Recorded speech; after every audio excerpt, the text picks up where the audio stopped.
Hey everyone, welcome back to the channel.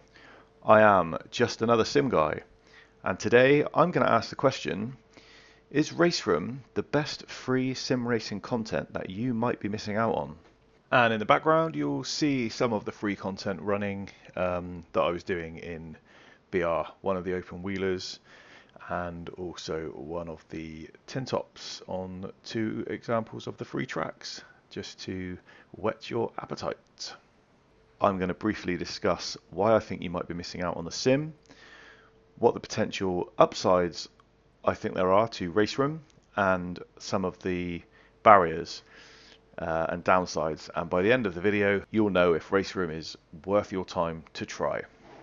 So if you've been overlooking Raceroom because you thought it was another paid content sim, you might be in with a surprise.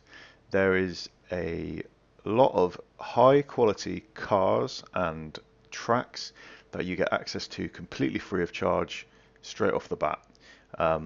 They've got a surprising level of detail, laser scanned, reasonably good graphics, pretty good in VR, more than you'd expect for zero cost anyway. I'm going to run through what you get in the free content, what you can drive, where you can race. I'll talk a little bit about how the in-game currency works and timings to buy, if you can catch a sale, etc. We'll talk a little bit about multiplayer and the community, and is that worth dipping into? Okay, let's talk about the tracks.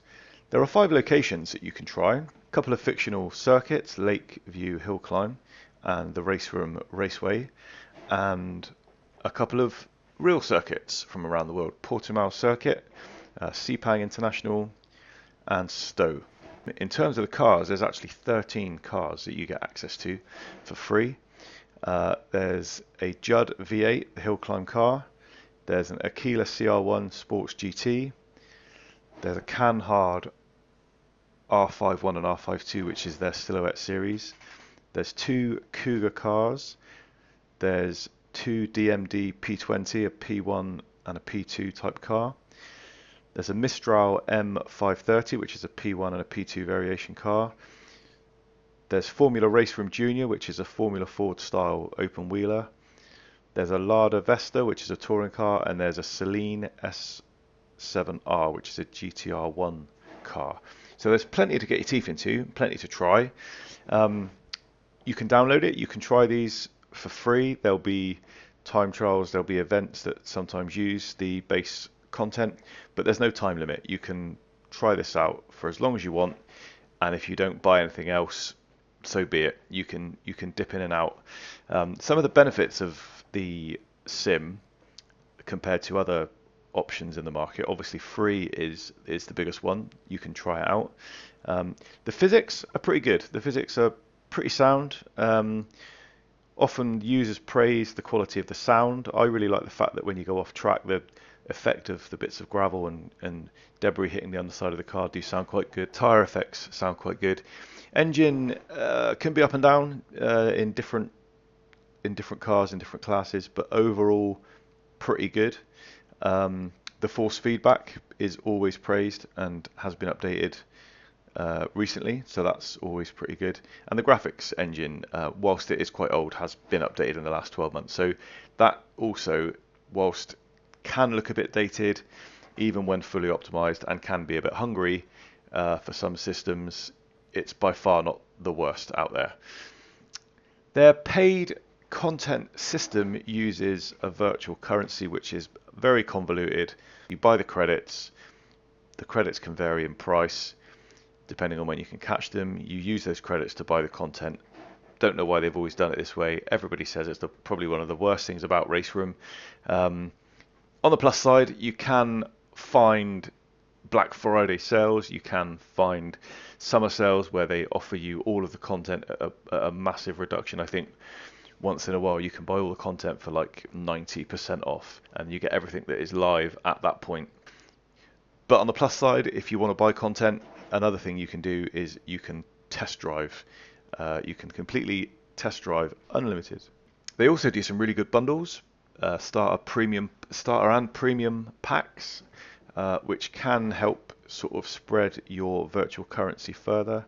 They also offer free events where you can try some of the DLC for free weekends, and you can take part in events, and then that helps to also sell their content to the user base.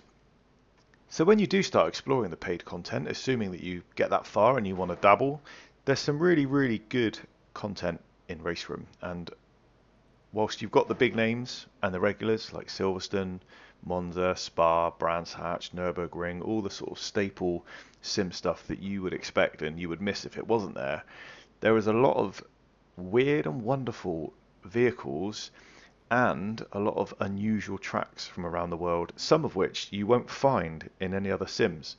And the free content highlights the physics and the gameplay and does provide a nice little window into what you can expect, and does give you that sort of temptation to try these things and do drive the content that you can't get anywhere else.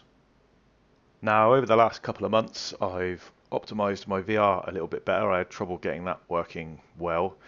Had trouble getting it to work at all in the early days. So I've actually been experimenting back in Raceroom again, and I'm quite impressed with how you can get it looking in VR.